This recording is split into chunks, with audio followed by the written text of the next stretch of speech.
At the space. Hi guys, the Matterator and I are live. I'm gonna comb my hair in a second, and the Matterator. Hence the Matterator. You got that some smudging here. Where's no, the, it does. It just does. It can help the camera out. Okay. Oh, yeah. Get my hair. Is that better, or is it just? Did that fix it? I think so. Oh, that's a good thing. How'd you do that? Did you just blow on the camera? Yeah, like I said, you got to clean things with the. Did you blow? You blew behind the screen. Just right here. Here's the camera right here. That's what you blow on? Yeah. Just, that's the camera. Okay. Duh. Okay. Yeah. And you blow on that in the front of the can, and then you just wipe it down. Just wiped it down. And then that's that. No, right, that thing right there. That little square thing. You just blew on it, and then wiped it off. Wiped it off. No more smudge camera anymore. No more excuses. I knew I should have finished college. I missed out the most important part.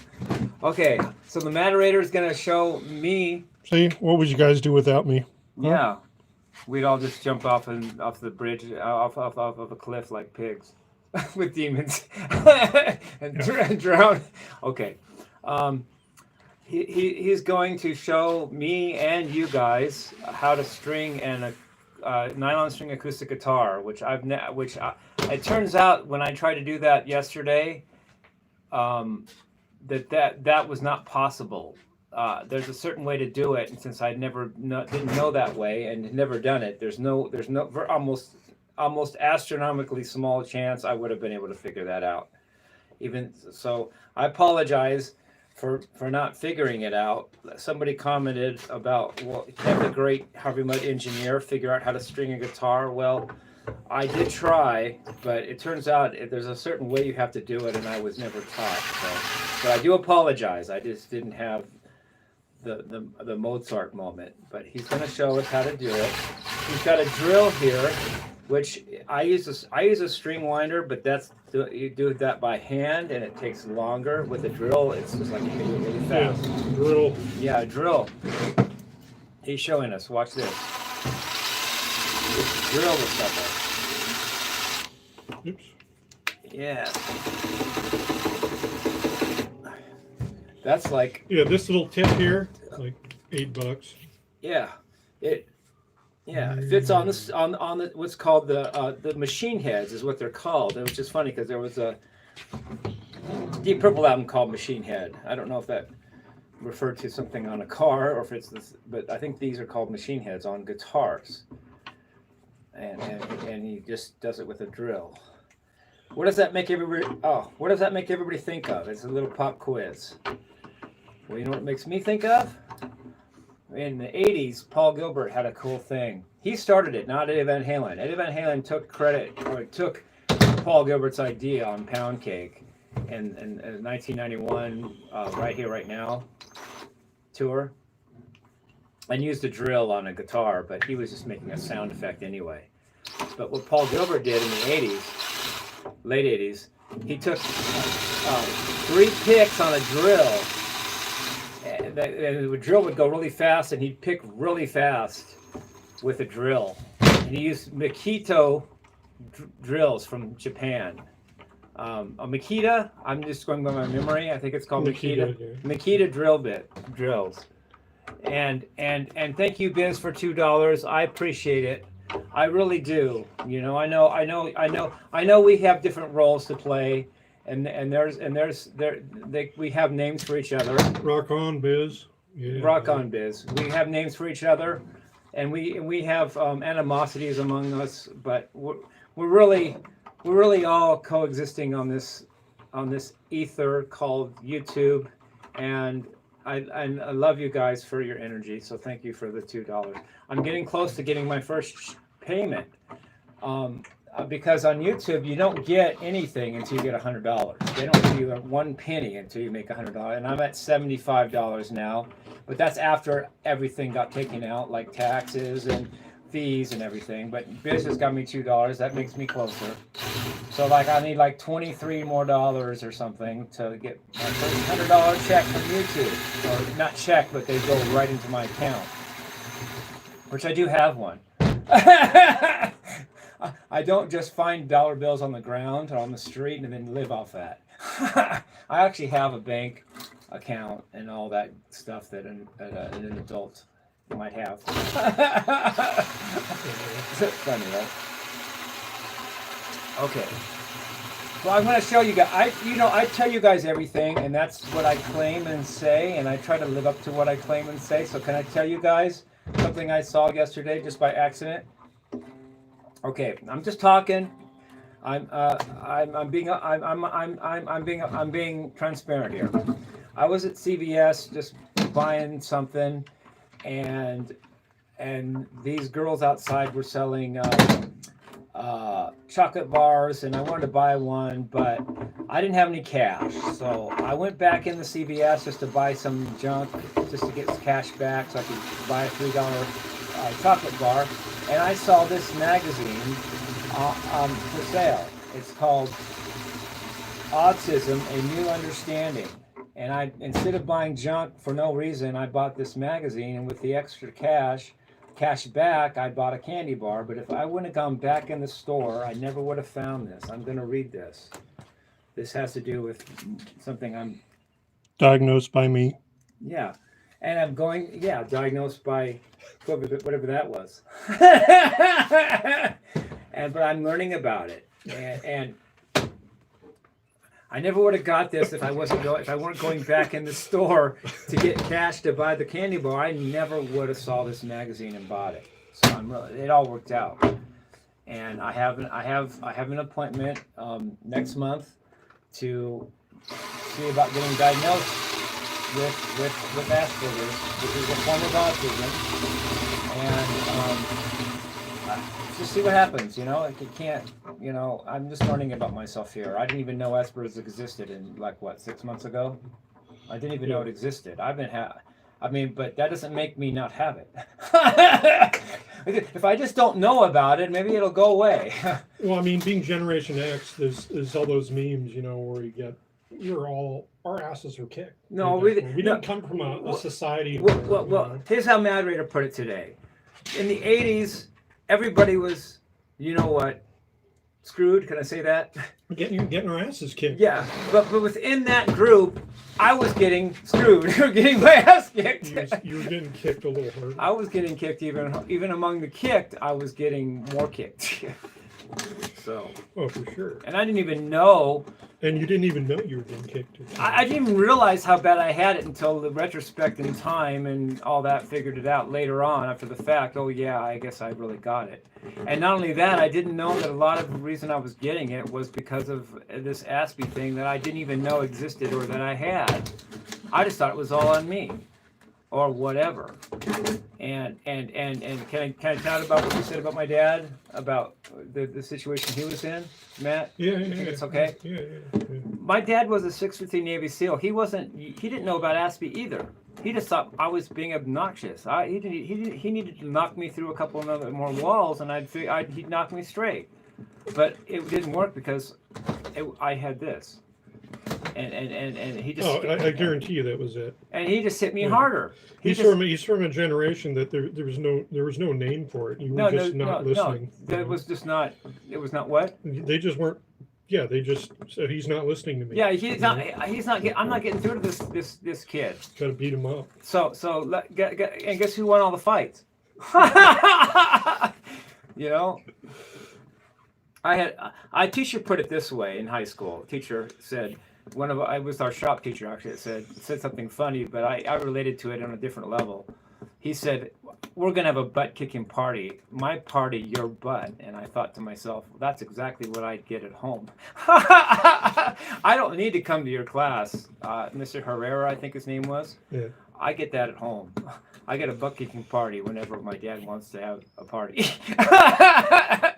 So there's that, right? So Matt's showing. At the very least, the Matterator is stringing my guitar, which I really appreciate. If in the process I learn how to do it, that would be icing on the cake, but something tells me I'm very electrified as a guitar player. I don't understand acoustic guitars. Yeah. that So much. one thing, it's the difference between acoustic guitars is, first of all, they're made of real wood normally. Okay. Yeah. Uh-huh. Cheaper ones, like this is the little lower price one. So the rosette here is a sticker.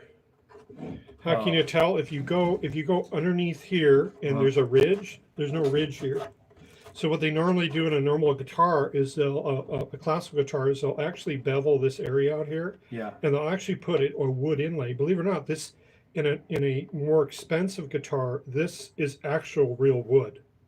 They actually layer laminates together and roll it around and put it in an oven.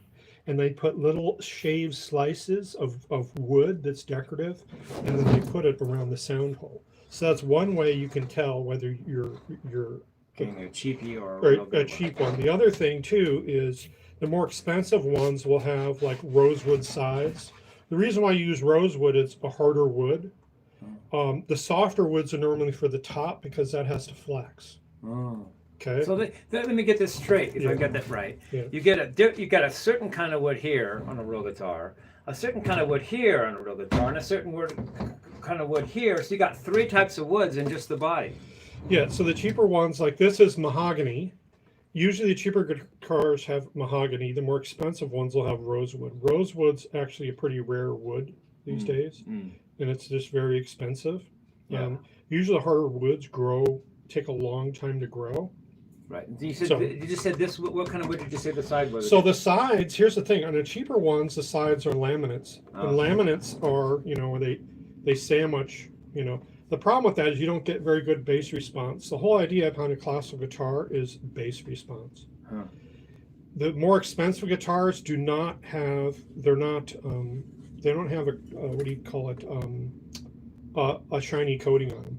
And the reason being is anytime you put a coating, it stiffens the wood, and then it prevents the flexing, and it prevents those warm bass tones from coming out. So right? did you say, but the beginner guitars need it because, of course, you're dropping them. They're taking from class back and forth, and so what they do is going live on YouTube.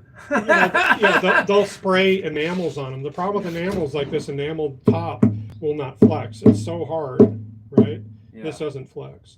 Because there's normally a fan bracing. This has a fan bracing, but the idea is to make this wood as thin as possible. So a lot of luthiers, like real expensive guitars, they'll actually go in and sand certain areas in between the bracing to make it even thinner. Wow. To where that thinner than they were able to cut it. Yeah, right. Because this whole part here vibrates with the bridge. And that's good the bridging. The bridging, it's stiff here, and then it tapers off towards the edge. That it allows it to vibrate. Huh.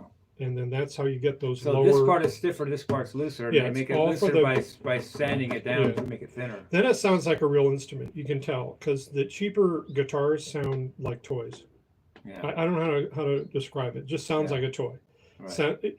The more expensive guitars you pick up, you'll notice you'll get these real rich, flavorful low end, and that's because of the real wood. The other thing too is classical guitars have about 2.5 ounces of water in them, in the wood at any point in time. Oh. Okay, so if you leave it out in your car, or it dehydrates, and it will crack, and your bridge can pop off. I've actually had to repair bridges. I have a vise that's designed to repair bridges. It actually goes in. If your bridge ever pops off, I can help you repair it. But they'll pop off because the wood will actually shrink, and it loses water, and it's by evaporation, and then because water is part of the mass, it makes it smaller, which makes it change form, shape, and crack. Yeah. Right. So the idea is they have, for more expensive guitars, let's say $1,000 or above, you get a humidicase. The humidicases are actually humidity controlled. You put them in, they have like a little sponge you wet, and they'll keep the guitar at a certain humidity all the time, almost like a cigar. Is it like, oh wow. Yeah, so that's, but like I said, you don't really have to with this. The only thing I would suggest people is, if you know it's a cold winter, here's the problem with winter. It gets cold and dry. least here in the West. If the worst nights are the nights where we have the Santa Anas go through in the winter. Yeah. The humidity gets below like 10%. Yeah. Oh, that's terrible for a guitar. Oh wow. Well, can I comment on that? Yeah. I went to a Greg Howe clinic in 2015, and he said something, not just what the Matterator said, but he said something about electric guitars that's similar, I believe, hearing that from the Matterator, that when they tour, when you're a rock star and you're touring different places, you go where the humidity changes and the climate changes and this and that. And actually, what I'm thinking is, I'm just putting this together in my head, if I have a head, that when that changes the amount of water in the wood on an electric guitar, it doesn't make it crack, but I think it makes it bow and not bow. And well, what can happen is your frets can actually start popping out of the wood. So wow. you'll see them start rising out of the wood, and then the action changes.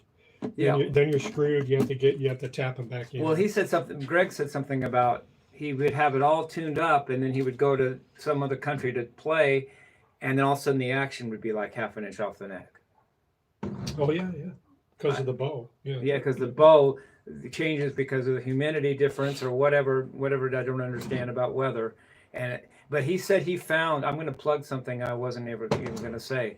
He found a company, I'm trying to remember the name of it now, that makes guitars that won't bend.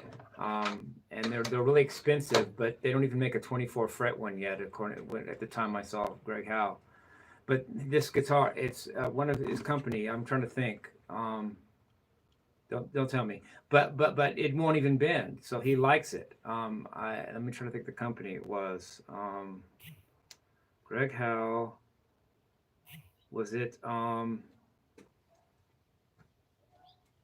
Might have been Carvin.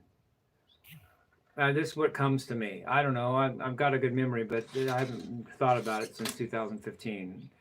I think it was Carvin.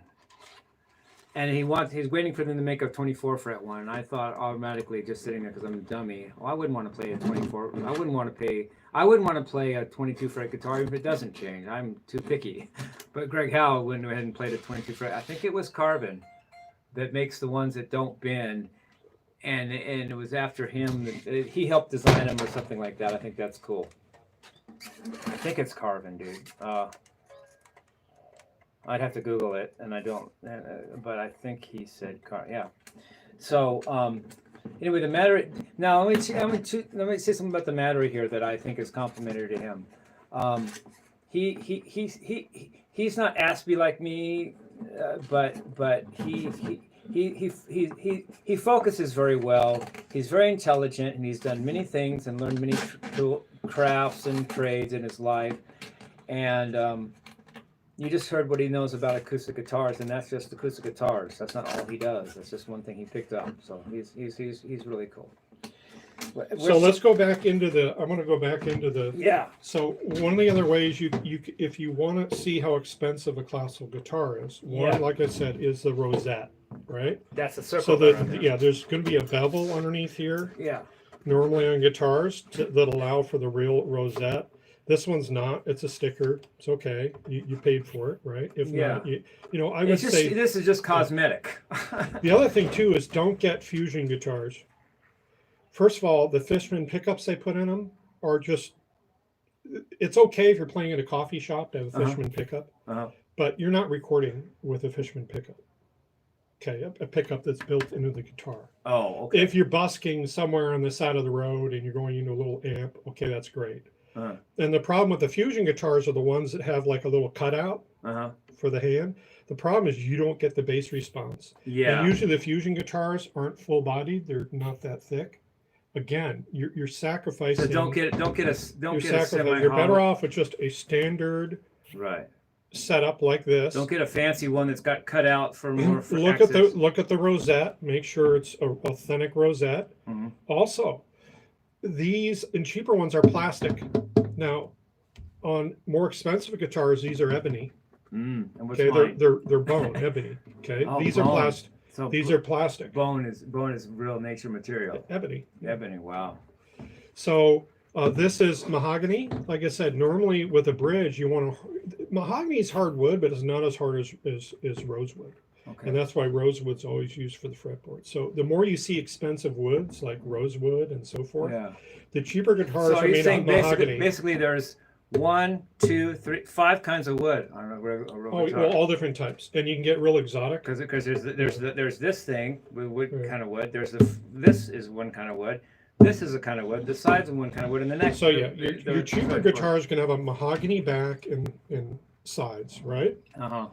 And it's going to have a spruce top, but or sometimes they're all laminate. Like I said, this one laminate. Yeah. And it's not flexing at all, and so it's not going to have the bass. But like Cordoba C7s, really love. They're kind of there's an earlier version. There's the Cordoba. I think it's the C5. It is one of their cheapest ones, but I suggest entry level. Everyone just start with the Cordoba C7 because it has all the authentic parts. The rosewood sides, the spruce top. Right now they're $600 on Sweetwater. Okay, that's half of what I guessed it. Yeah, but I found mine on eBay for like, well, I'd say 5 years ago for about $300. There you go. You can probably, what's funny is some people on eBay are selling their Cordobas. They're trying to get $1,000 out of them, which is hilarious. You should be able to get a good used one right now on eBay for like $500. Yeah. Well, in my defense, can I defend that I got this guitar? No, that's okay. This is fine. No, in my defense, I was either going to get this guitar that day, or I just wasn't going to have an acoustic guitar because I'm not really an acoustic guitar player. But I decided I would get one, and I liked the look of it, the color of it. I love black. I love the look of it. And it had 18 frets, which is 6 + 6 + 6. I couldn't help myself there, and I just had to get it. So I like it. I call it Blackie. Yeah, so the idea behind wrapping these is you start at the bridge. Okay. And then what you're going to do is what you want to do is you want to wrap these around like you did, and you wrap it around 3 or 4 times, and then you pigtail this over, right? Like this here. You basically pigtail it over and under, and then the next one that comes in laps over the top of this, right, and pins it. Okay. And you keep going up. But you don't do what I did, is just wrap it in like that, and it just wants to come out. Yeah. You just wrap it like that, pigtail it over, and then do the other one over the top. It clamps it down. After you're all done, you can trim them. Click, and they look real neat. The very last one here on the high E string, you feed those last 2 back to each other.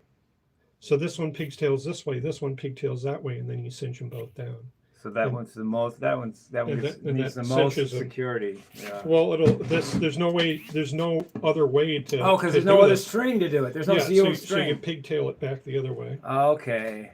And then, like you do, so I start with the low E string first, and like I said, you batten it up over here, then you tighten it up. You just tighten up just barely. You don't really have to, and then you go on to the next string.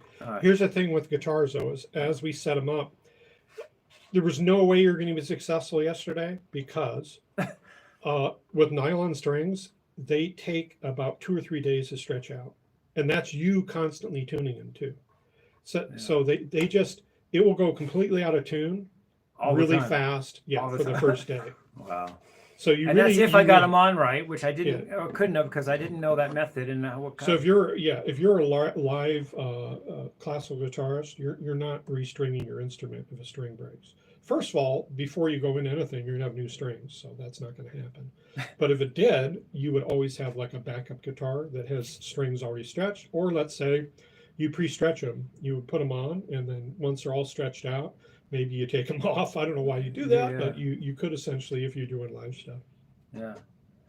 Well, basically, I bought acoustic guitar because I wanted to add that to my thing. I didn't really think about any of that because I didn't know any of it. But it's interesting to know, though. I'll tell you what. Maybe I'm learning this for a reason. Maybe I don't know. Maybe someday down the road I'll.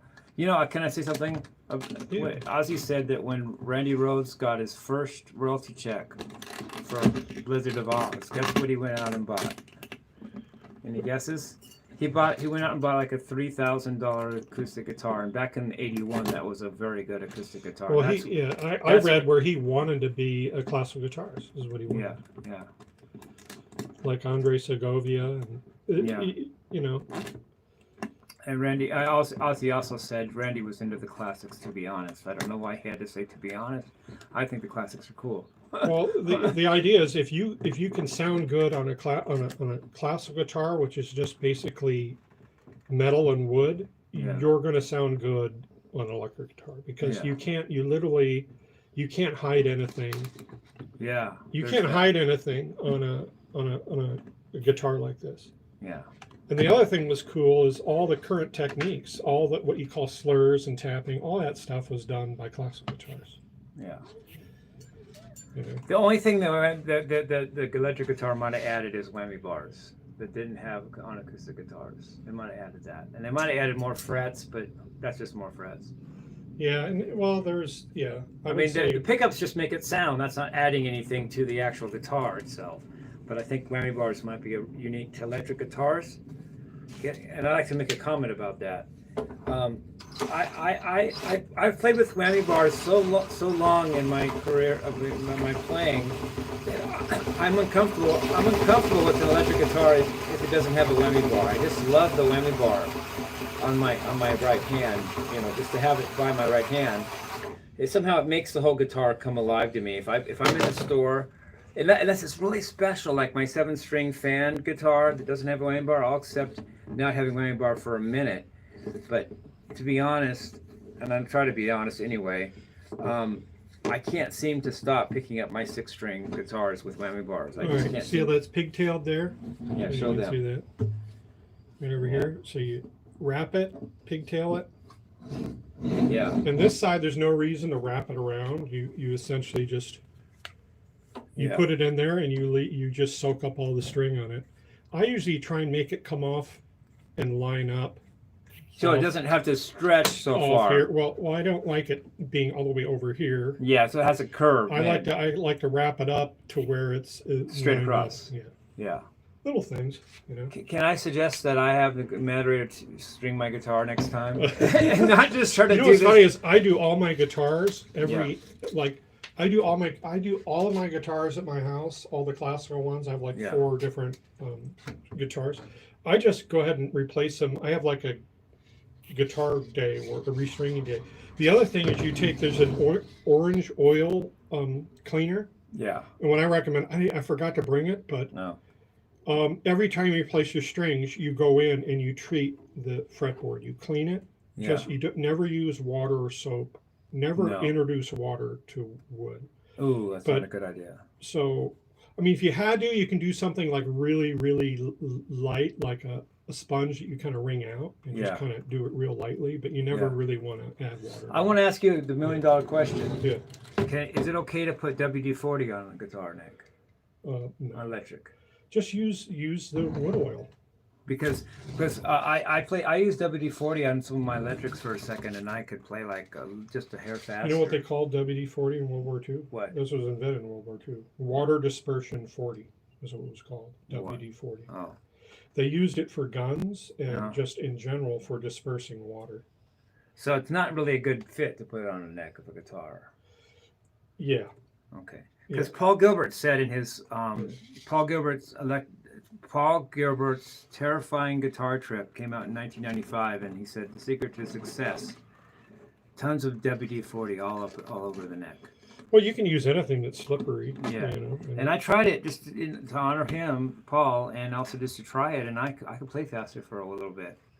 I mean, there was no friction.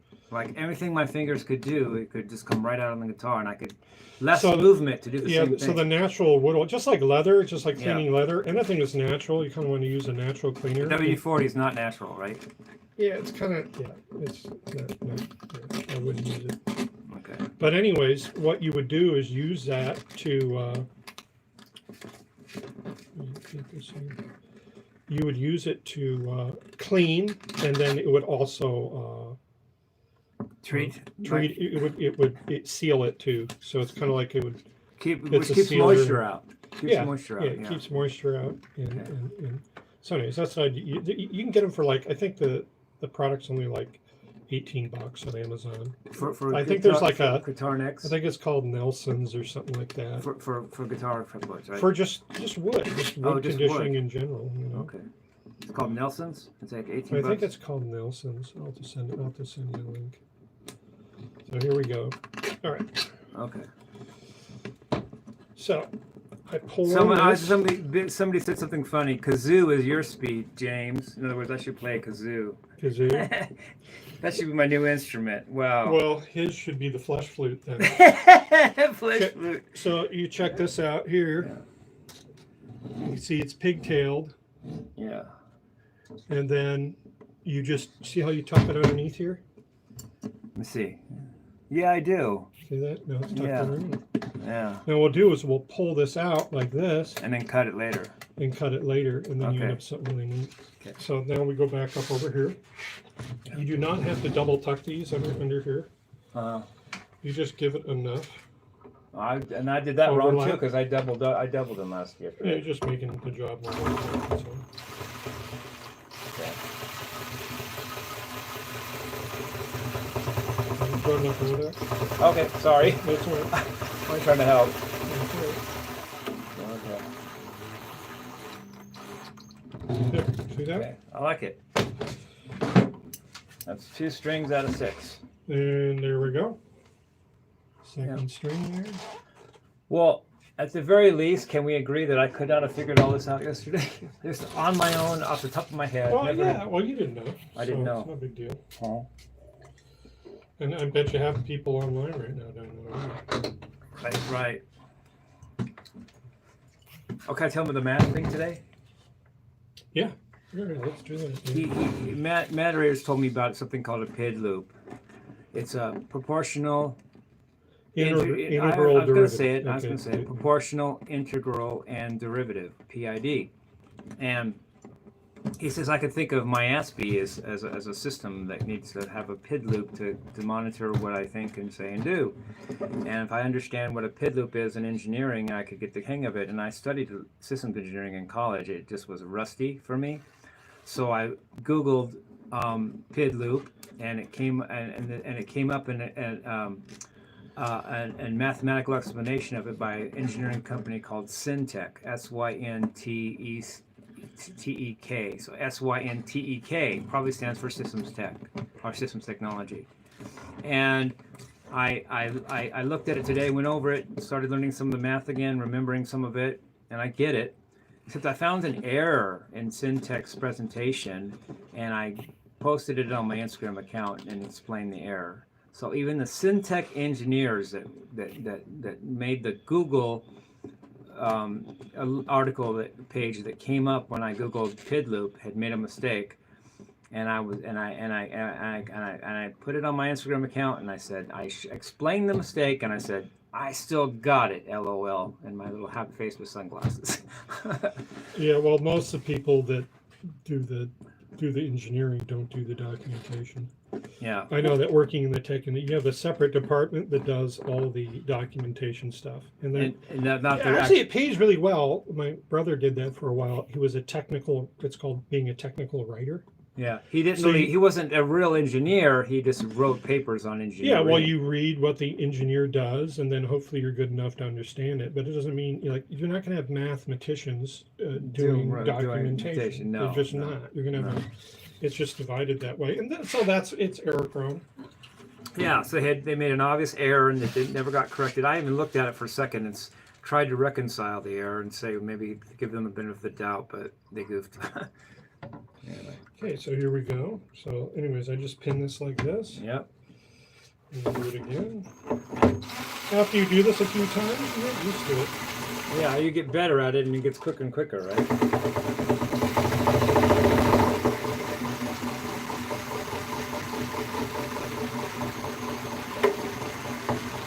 That's 3 strings now. And there we go. And as you tighten it up, the other ones get looser. Right. As normal. Yeah. That's because it bows the neck because of more tension, and bowing the neck flattens the other strings. And with the whammy bar, it's even worse because the whammy bar has springs that float around itself. So you see how they're all tucked underneath now? Yeah. Tuning's a hot mess on guitars. It's one of the hardest things. So there we go. Now, when we get to these other strings, the nylon strings are a little different because they do slip. Yeah, that's. So you have to pull them pretty tight. Yeah. And make sure I have that. Make sure you get the right strings in the right place. Don't want to put the Uber is calling me. I don't need their call. I'm gonna just hang up on them. Sorry, guys. The Uber's trying to get my. Yeah. I don't need it. What was that? What happened? Whenever it does that, it'll correct itself. The CPU gets all. Central Processing Unit, CPU. Can I make a statement about that? Why do you always have to ask me? I don't know, because I'm wild and I'm afraid I'm going to say something that I'm not supposed to say. I don't know. You control me. You're my PID loop. Anyway, in Terminator 1, I love when Sarah crushes the what's left of the Terminator, which is only a skinless upper half of itself, and she says, "You're terminated," Fucker, and it squishes him in this hydraulic press, and it supposedly kills him. But guess what survived? The CPU, the central processing unit, the computer part, the brain of the computer was not smashed, and she didn't think of that or do anything about it, and it survived the smash, and then they regenerated the same thing for Terminator 2. So after all the crap they went through in Terminator 1, it all ended up coming out to be for nothing, or at least circular, because she didn't know what a CPU was and do something about that. She should have crushed the machine, released the hydraulic press, gotten the skull, smashed it to bits, found the CPU, it wouldn't be that hard, and either break it or boil it in hot oil or do something to destroy that. That would have been your terminated Fucker. But that was not very Hollywood dramatically, Hollywood drama level material, right? Yeah. No, actually, the Terminator is worse now. It's worse than we thought. You know how it is? How? Tell me. It's all woke. What does that mean?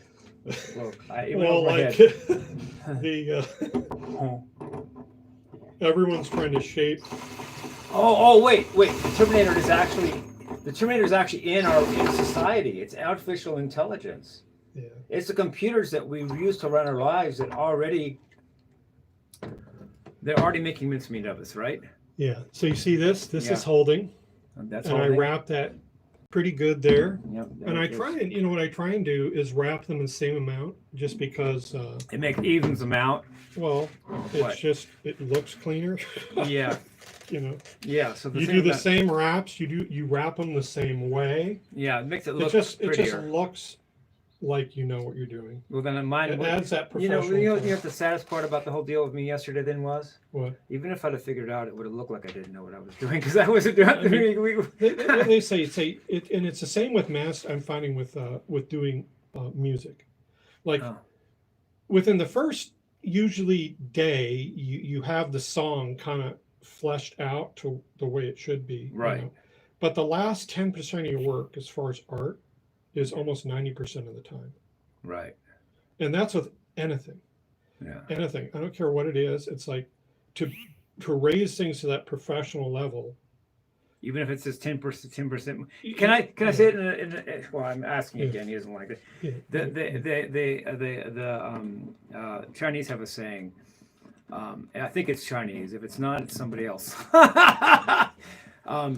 In a journey of 100 miles, 90% is about halfway. Right now, in a journey of 100 miles, 90 miles is about halfway. the last 10 miles takes half your work, you know? Yeah, I mean, so that's what we can talk about the new song that I've been working on. Yeah, Kissing Death. Kissing Death. I'm finding that the songs are taking longer and longer to make because the professional level goes up.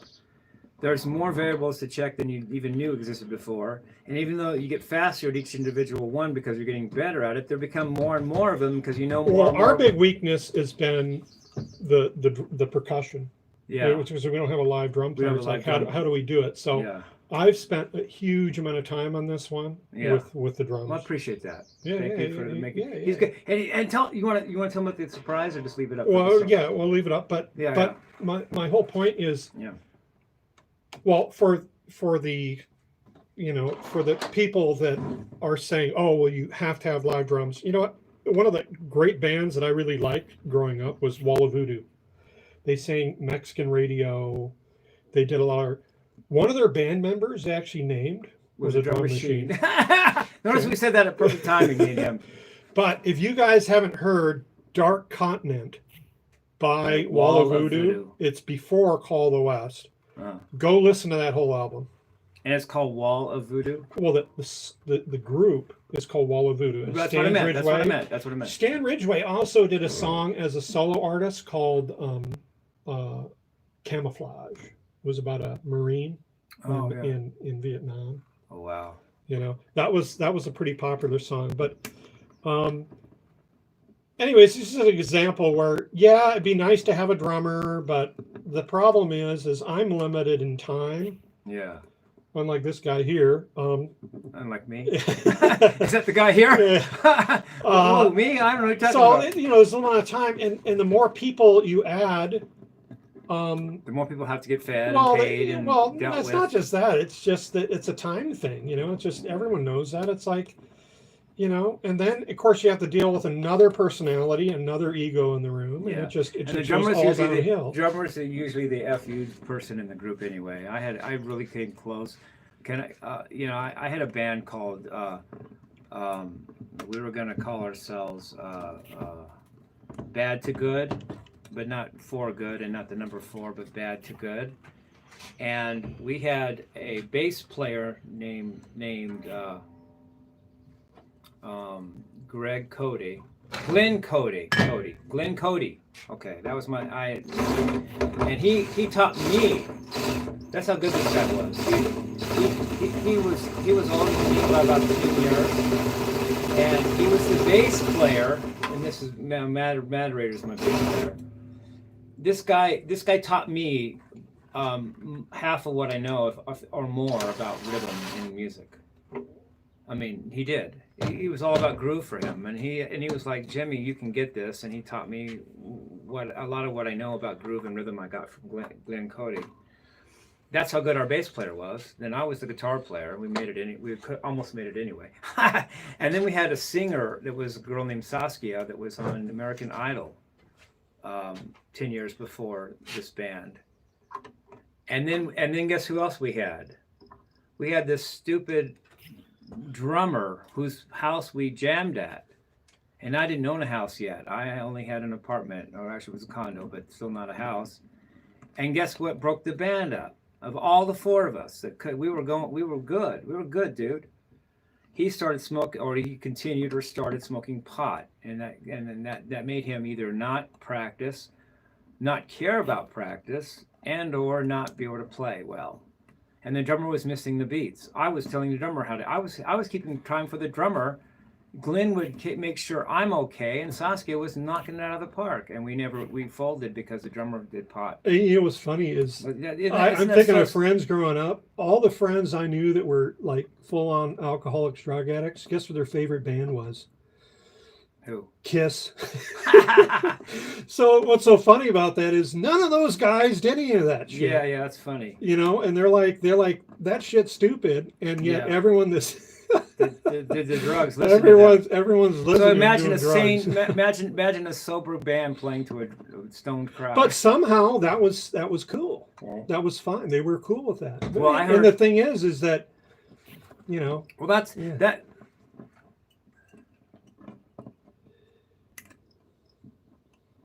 Oh, Amy got back to me. Thank you, Amy. She said, I don't like that you have haters. Thank you, Amy. I'm going to respond. Write your response. Thank you, baby. And then I'm going to give her a love. And I'm going to send it. All right. That gets sent. That's good.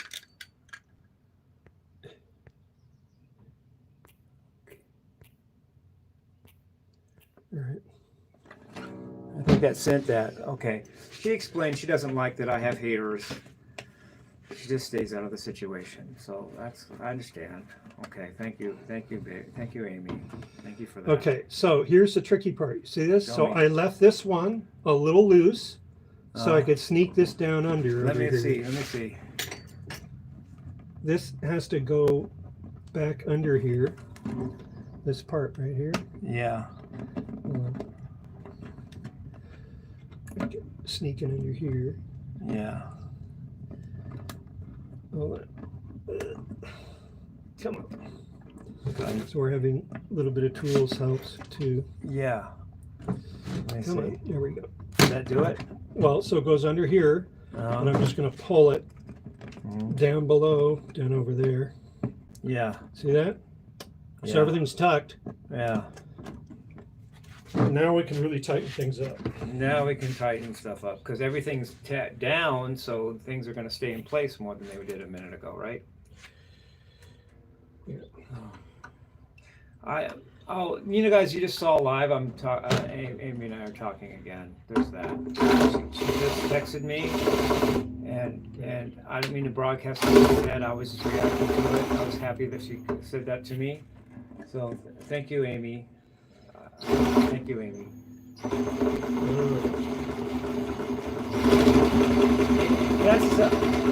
I keep asking him permission to talk. Yeah. You know what?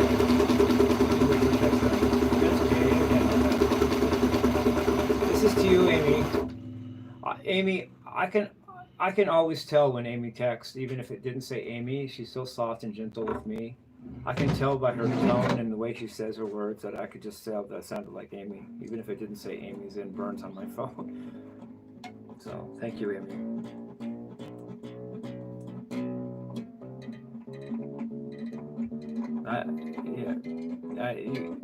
You can, yeah. You guys can see that through me how. I love you, Amy. Okay, the other thing with guitars is the nuts on more expensive guitars are tighter. Well, you can tell these they're cheap. just better made. I don't think they're called nuts. I think they're called tuning machine heads. But whatever, it's just a word. The nut is actually this part of the guitar. That's the nut. Yeah. Okay. Tuning heads. Whatever. Call them what you want. Yeah. I'm telling them more than you. Hey, I'm not trying to help. That's right. Yeah. You say potato, I say potato. No, I say potato. You say potato. See how you take it? You can't. Here's with him is you take things literally. I take things cutthroat. You said this, that's what you meant, and F you. That's why you have so much problem with comments. Yeah. He said, I say potato, you say tomato, or what? As a concept of we just say the same thing different ways, I got to go literalize it. No, I say it that way, and you say it that way. You got that wrong, dude. That's funny, huh? That's ridiculously funny. So now it's all tightened up. Here we go. You guys can see that. Yep. Okay. These two are crossed into each other here. Now what I can do is go and clean this up with some scissors. Clean it up. Clippers. He means not You still want to leave a little bit because there is a potential for them to slip. When he said clean it up, he doesn't really mean clean it up. He means cut them evenly. He's not cleaning a mess. Okay. But what are you gonna do? Tighten about the same length each time, though. Yeah. So they look. You want to leave a little bit there because there is potential for a little bit of slippage, and you don't want it to. But you don't want. I better not even touch it for a day or two. Let it stretch out, right? We don't want this to go. Me to pop the whole thing out again, do we? So there we go, and you just feather these down like this. And you see that took him 50 minutes, 50 minutes to do that, and he knew what he was doing. Imagine me trying to do it. There we go. See that, folks? Yeah, he did it. That is clean. Can I play it for them, or is that just not possible right now? Well, you can try, but it's going to go to tune. It's going to tune really easy. Let me, in fact, let me grab a tuner. A tuner, yeah. Can I say something? Well, I won't. Let me show them this tuner here. Okay. I think they'll like this tuner. Okay. There's one tuner that I really like. Yeah. Let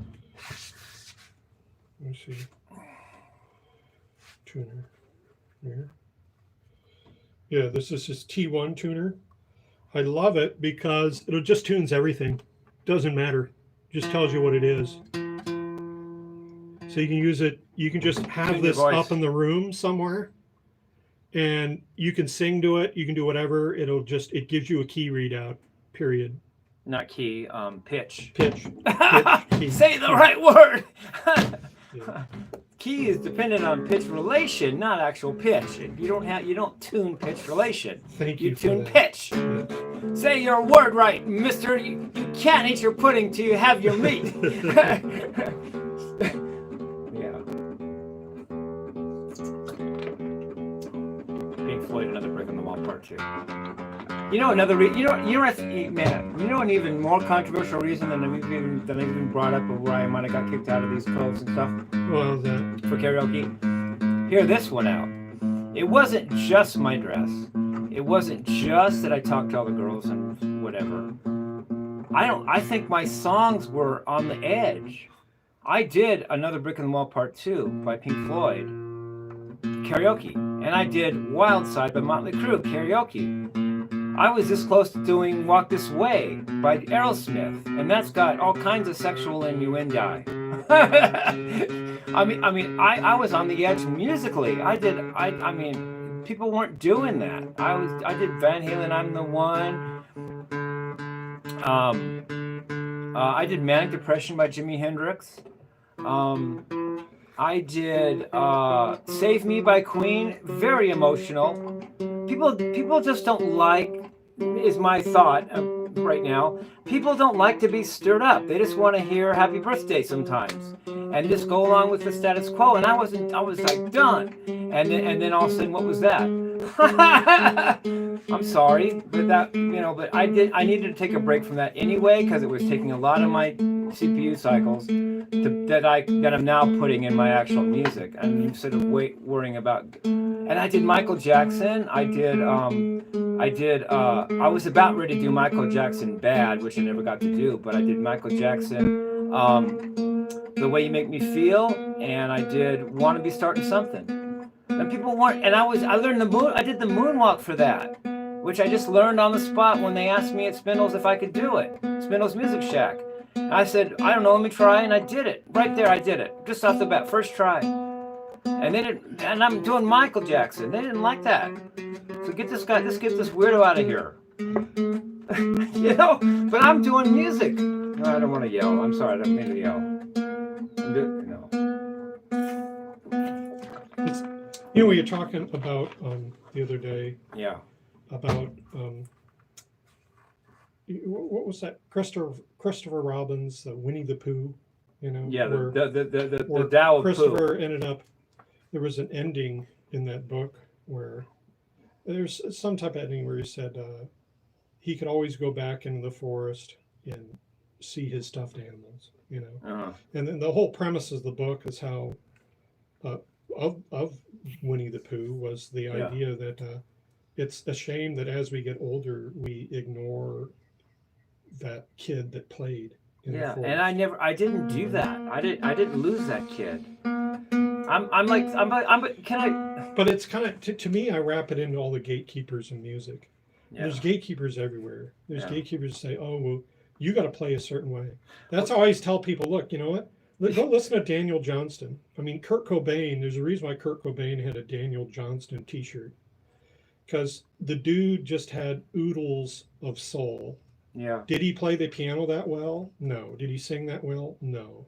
But you can't deny that he had absolute soul. And Yeah. if you go to Austin, the city of Austin, Texas. now, Austin, Texas, there's like a street dedicated to Daniel Johnston. I believe it. The circus originally dropped him off there in the 80s. He literally joined the circus, and the circus left him. Yeah. There's like a whole documentary on him. Well, and I think if the gatekeepers actually went and took time to watch that documentary, then they would understand why you don't gatekeep, and they'll understand what the idea of music and art is. I'm the story of the artist. Yeah. Oh yeah, for sure. And I'm not doing what someone says, either what someone else says I'm supposed to do, or what someone else used to do. Yep. I do what is art today. I'm sorry, that's just what I do. I know I'm passionate about it, and I don't want to get too deep. So, you get it. Yeah, I mean, I like, you're great with words. Yeah. You're very strong in words. And what was it when you were younger? You skipped grades, right? Let me tell that story. I was in second grade. My dad somehow with his Navy stuff. He was in Colorado when I was a little kid, and I wasn't even. I was. And in second grade, I was picking fights with the other kids because I didn't have any schoolwork to do, because I was already doing 5th grade math in second grade. I was so bored in school. All I wanted to do at school was fight the other kids. That's the only thing that kept me interested. And in the meantime, I was reading 5th grade math books. So they gave me this IQ test, which they never told me the score of, but I'm good. And it was this lady that did it verbally, and she would ask questions along a certain line, and got harder and harder till I couldn't answer. Then she'd start over and do a different line, and it got harder and harder till I couldn't answer. And then she did that like 15 or 20 times. And I finally got an IQ reading, and I never figured out what my score was, but I ended up skipping second grade after just being there 2 weeks. And they almost put me in 4th grade. They were this close, but they didn't want me to be socially awkward, like Doogie Howser or something. They didn't want to make a Doogie out of me, even though that wasn't a thing yet. So they only skipped me 1 grade, which is just enough to keep me interested enough in school to stop fighting other kids.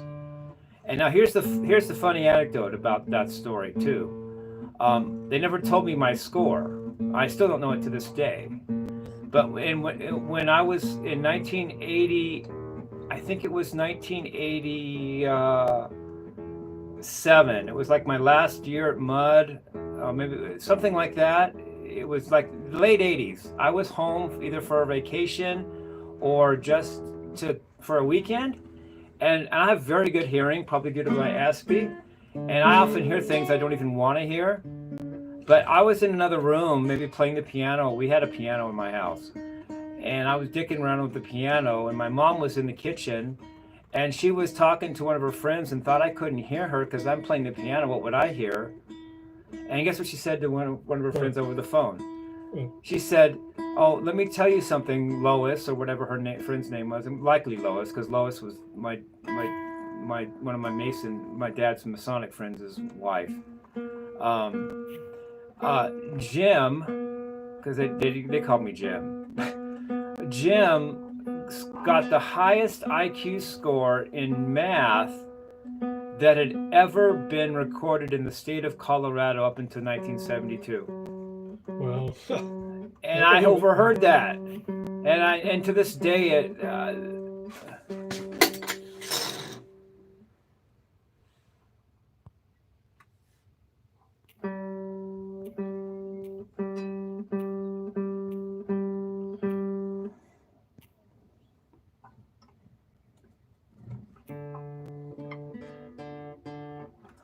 Amy got back to me again. That's cool. Good, thank you. Anyway, yeah, I got the highest IQ score in math that had ever been recorded in the state of Colorado, and I was only 7 years old. No, the way it was. Yeah, that might have been on. That might not have been 72. Then that might have been 74. Wrong year. But up until the time I took the test, highest that had ever been recorded. So, but she didn't say the number though. But I heard that much. So, anyways, these bottom strings, the nylons, they take forever to stretch out. Yeah. So even I'm doing, it's like I just tuned the E, right? See, watch it go. You can actually watch it go out of tune. That's how bad. You can watch it. You can actually watch it go out of tune. That's how long it takes for these to stretch. Yeah, and did it actually not help that I stretched it out in funny ways yesterday? No, it's fine. It probably helped out a little bit, but yeah, they were never. Also, the other thing is you can't just. You definitely have to. There's a certain amount of tension, so. I don't know what type of strings. I didn't look it up, but remember, there's high tension strings. Those are the Darios. Yeah, but there's different tension strings for classical. So you have medium tension, you have high tension, you can have super high tension. The guitar will tell you what it's designed for.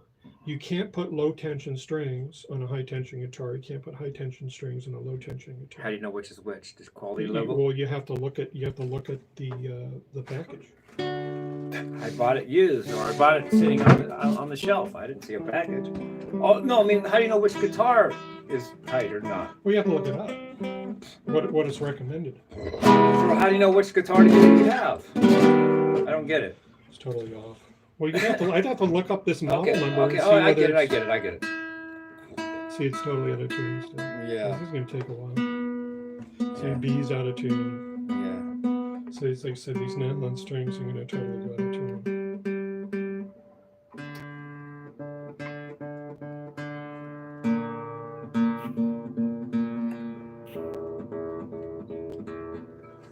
Let me sit down for a little bit. That mattered.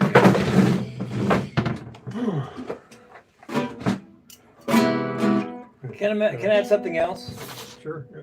Classical guitarists always play it on their left knee. I never do that. Left leg. I always use the right myself. But it's more.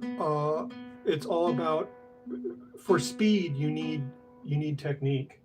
So if people are resting their arms, or you don't have your hands the right way, so you have to have your hands the right way. Yeah, not. And if you're resting on the bridge, or you're doing different things, you're not going to be as fast. Yeah. You know. So if you're on the right knee, you're going to be your wrist is. You want to be up in a proper position, and normally there's a leg height too. You have to. There's a foot. But if you're at the wrong level, your wrist does. It's just such a fine-tuned thing that if you're a little bit off, you're going to have bad notes. So it's when you reach that level of classical guitar, like you need to be the same position all the time. Because it'll in the micro. The other thing too is like tremoloing or arpeggiating. You ball your fist up, do this, ball your fist up, and then let it go. Now this is the way you have to have your hands on the string. Mm-hmm. It's a natural thing. So you rest it. Now, when you go to play. Let me guess, because he told me already once. I'm gonna prove I was listening. Yeah. You don't go up and down. You just go up, and the down happens by gravity and by nerve action. The finger has to return by itself. Yeah, you don't go down like this. You don't pull both ways. You just pull up, and the down just happens by itself. Yeah, that's how you get the speed. Yeah. You don't get it by going da da da, flexing your finger. You don't get it by bringing it back. It comes back all on its own. So it's all contrary. It's all ass backwards from electric guitar. Because in electric guitar, not only do you not use fingers, you use a pick. And not only that, you don't have multiple fingers, you only have one pick. And not only that, you don't just go only down and only up, you go down, up, or up, down, down. And not only that, you want those ups and downs or downs and ups to be equal, not one or the other, or even one more strong than the other. It's all not that with acoustic classical guitar. It's all completely what I just said for electric is what's true with classical guitar. So is it even going to be playable in the near future? Like I said, it's going to go out. I'm telling you, I know these guitars. Okay. Yeah. Well, I'm only asking because I'd love to play elect for everybody, but I guess I don't get that chance. It's not going to sound good instantaneously. So. Right.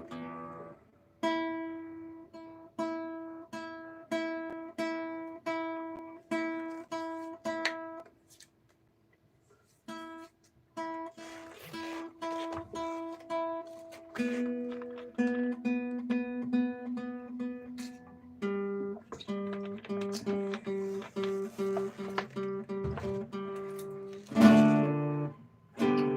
doesn't sound bad. Can I play this? Or is it not? Oh, that's pretty. That sounded good. Yeah. Let's let him play. See, it's going to go out of tune right away. I tune up after every chord. Here's an A. Here's an E.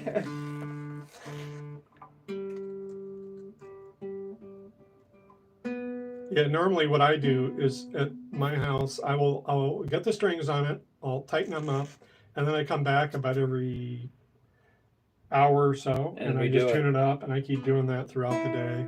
Yeah. When I do all the guitars, because it's such a pain in the ass to do all the guitars at once. Yeah.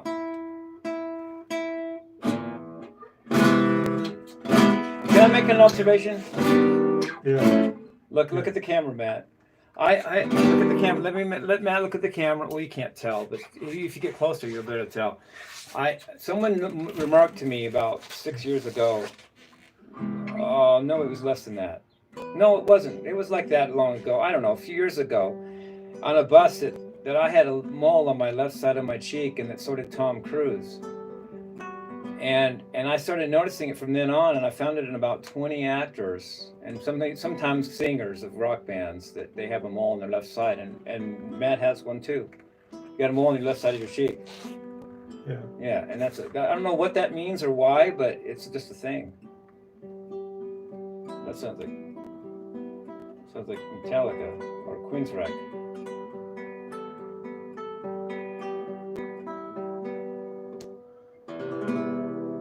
Still out of tune. That sounded like a diminished, but not intentional. Part of Spanish Romance. Oh, okay. Opening the Doors did that, so they did a cover of Spanish Romance in a Spanish Caravan. Spanish Caravan. That's all classical Spanish Romance. Right. Which is hilarious. And Led Zeppelin did a lot of other rip-offs. They didn't do all of their. Yeah, they didn't do all their stuff. A lot of it's classical. They got a lot of Irish folk music going on there too, and blues stuff, and stuff they borrowed from other never made it bands. So yeah, like Dazed and Confused. That was never written. That riff was not written by Led Zeppelin. They had to have legal problems the rest of their lives, and the person that really wrote that, trying to get money from them and stuff.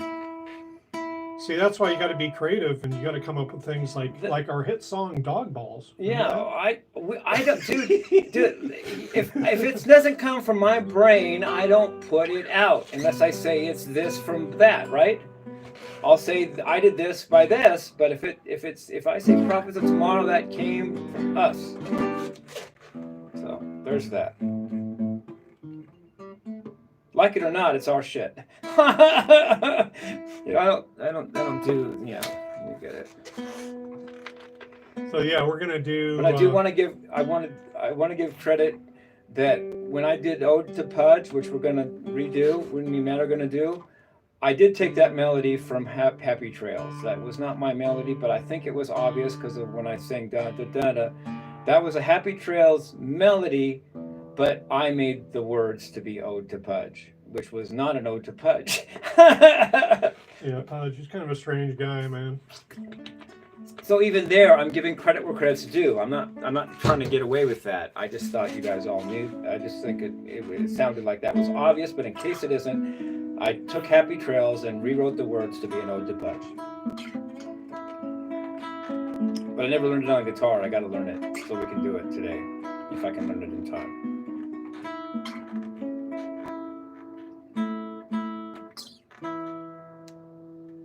I'm going to take it from the Van Halen version on Diver Down of Happy Trails. I'm learning on guitar, and we'll do it live if I can learn it today. I think I can.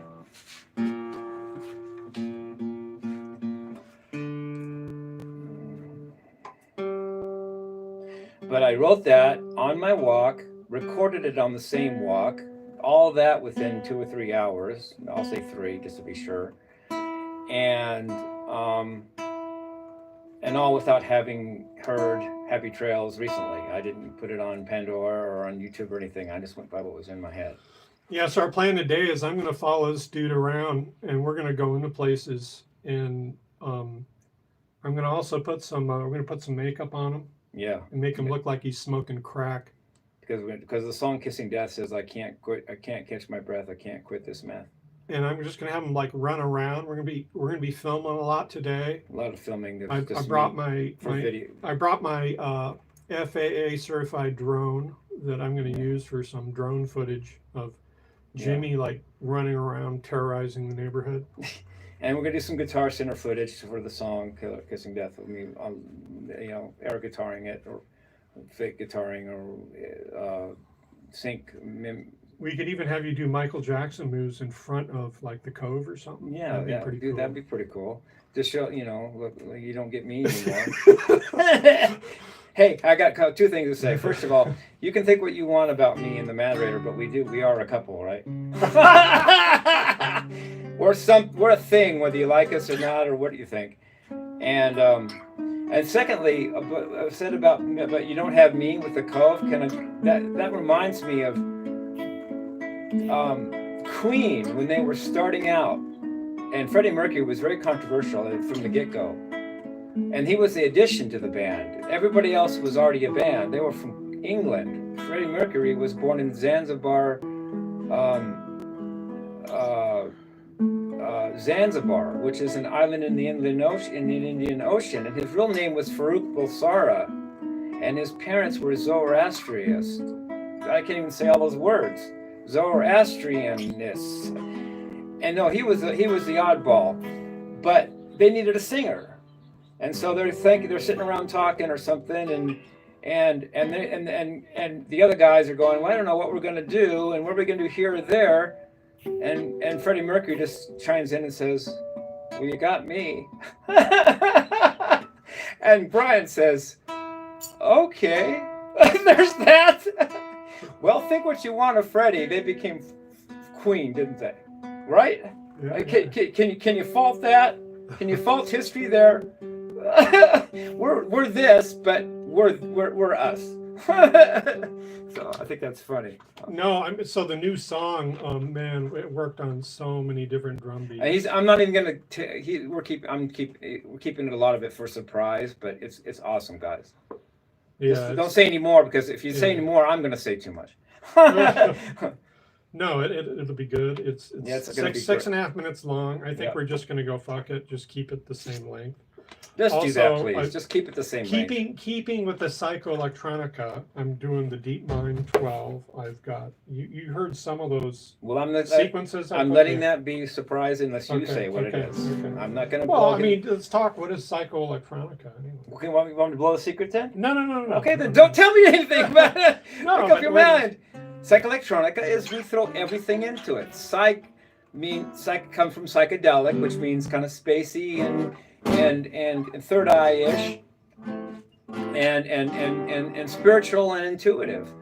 And then electronica implies machines, so it's spirituality connected to machines, and it makes music in between. That's a rhyme almost.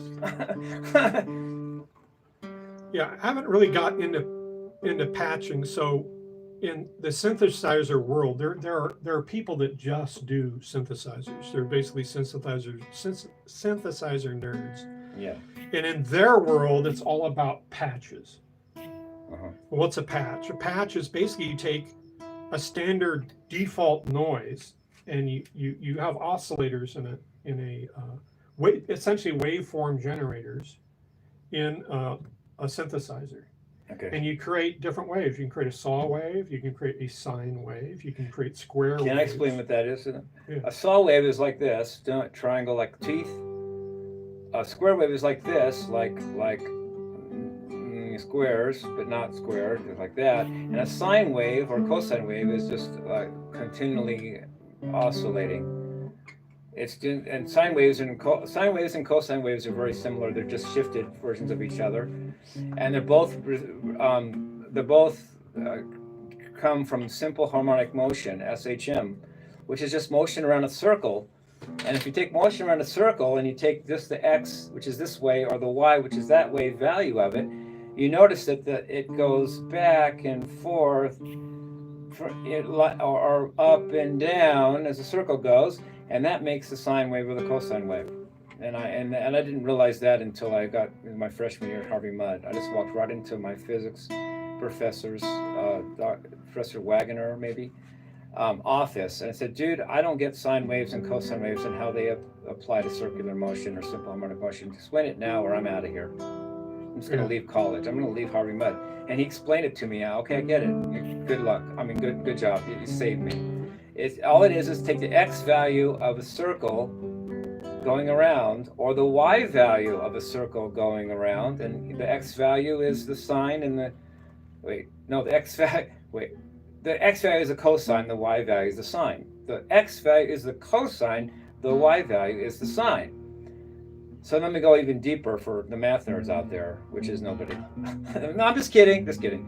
If the x value is real and the y value is complex, if the x value is real and the y value is imaginary, then any point of the plane is a complex number. Then the sum of a real number and an imaginary number is a complex number.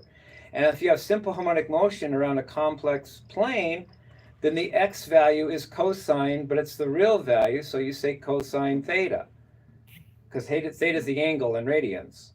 And then if you say the y value is I sine theta, it's sine theta because sine is the y is the up and down part, and the I is because it's the imaginary part. So since in a circular motion, let me get this straight here.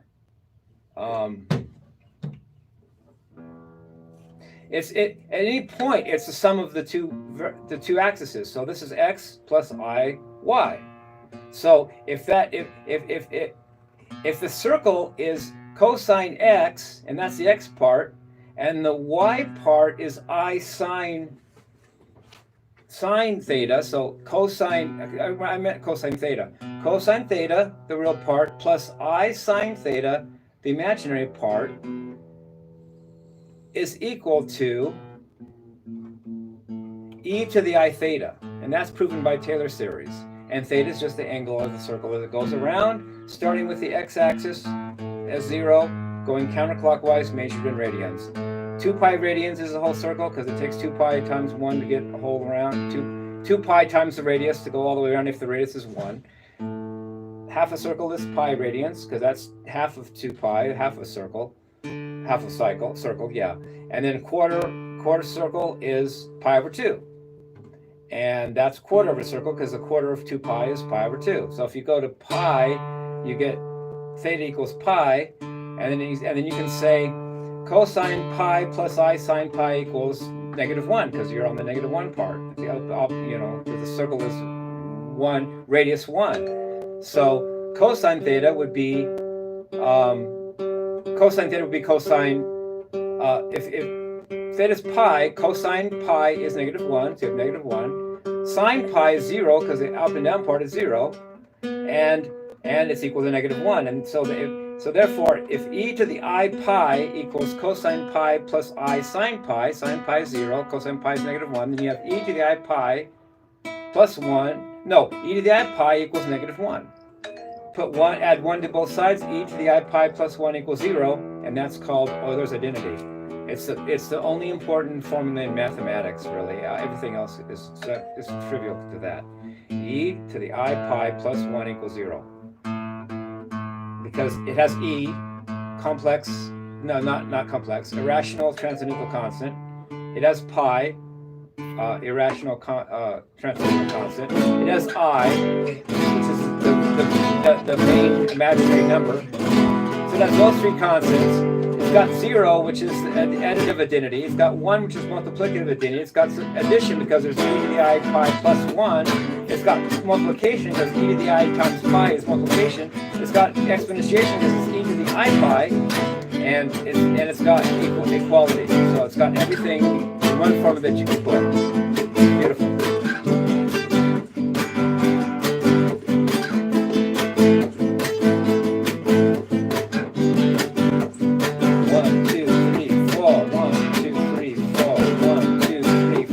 I can count to 4.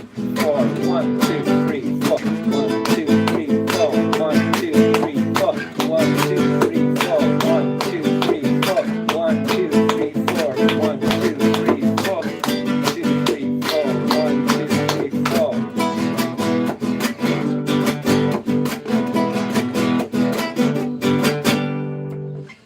I play That's little? the thing, yeah. So with a flamenco guitar, Yeah. the flamenco guitar was mainly played by like gypsies in Spain, and it's designed to have the. So if you go into a guitar store, the guitars, if you look at classical, you got to be careful because sometimes they're flamenco, and the difference is the action. So flamenco guitar has Action's lower closer. action, Yeah. and if you heard some of the fret buzzing that was going on there, right? You want that. That was the original distortion, right? Yeah. So that sounded cool, having that buzzy distortion. But then classical, they don't want clean, so they make it higher. Classical, you have a higher action, and because you want things clean, you don't. So which kind of guitar want do I fret have? budge. This is a classical. Darn it, I like flamenco better. Well, you can also tell the more expensive guitar because they'll have a truss rod. So it looks like you have a truss rod in here, which is good. Which is good. So you can adjust the action. can? Yeah. How? But be Where? real careful with that. Could Use break an it. Allen wrench. Could break it if I'm not careful, right? Yeah. You tune it in there? Yeah. Okay, not Yeah. tune it. You don't want to break the truss rod. I may not even do anything with it. You would want to send it to. Send it to a person that actually knows what a guitar is. No. So. That sounds much better than it used to. Can I tune it a little? Yeah. Am I okay?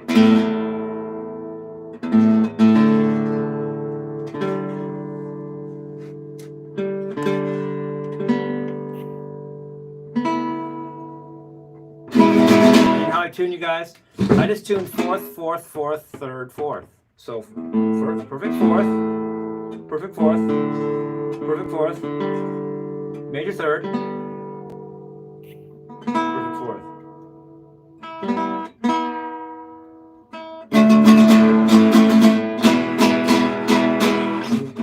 This bill's out of my pocket for a second.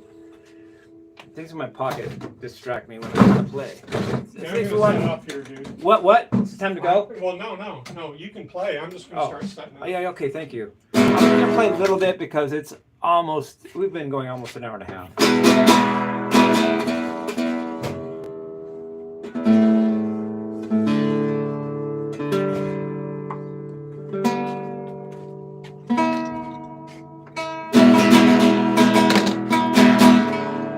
Did someone say it was boring?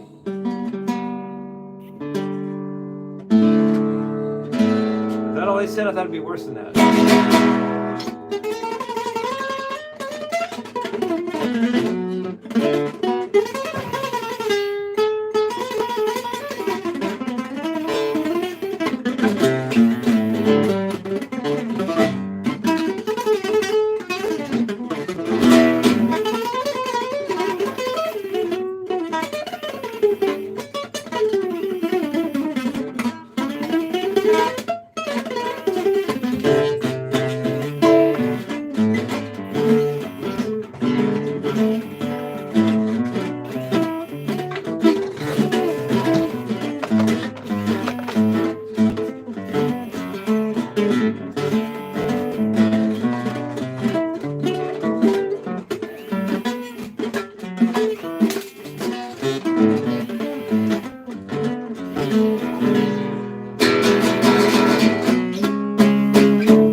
These are much better than they were before.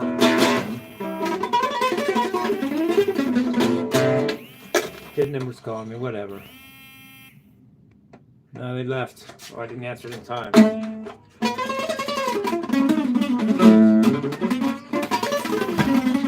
Hey, Pudge, is that you?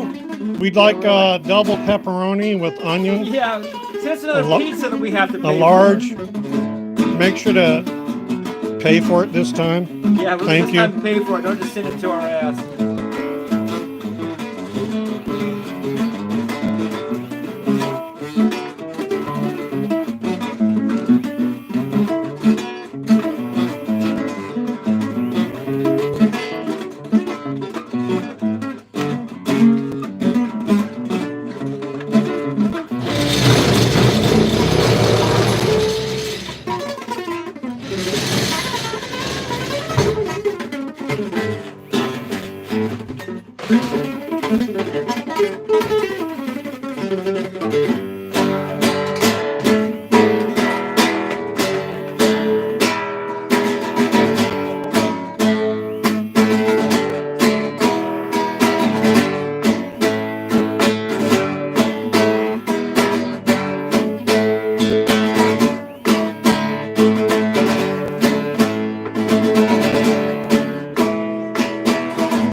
Thank you, Matt, for turning this up. Turning it up for me.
So easy to do it.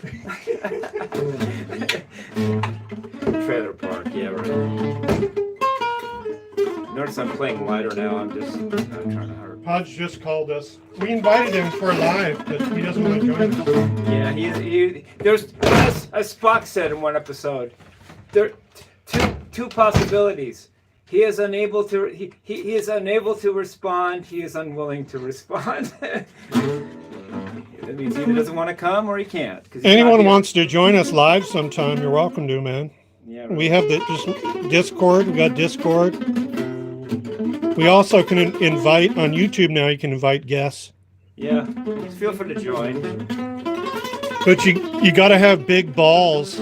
Yeah. You got to have big, big hairy balls. Don't count Pudge out. Come on, be fair.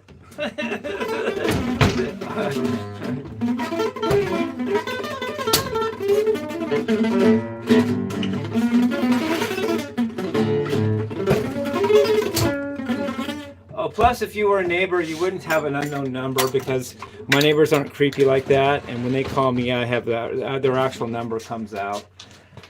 And it doesn't say unhit. If you were, whoever you said you were, Tom, down the street. Yeah, there's a couple Toms, if that's what you said. I don't remember That's right Pudge, dude. I know it is Pudge. I know it is.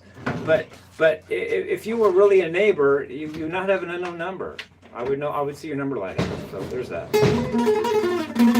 And we don't live in a trailer park. You would know that if you lived here.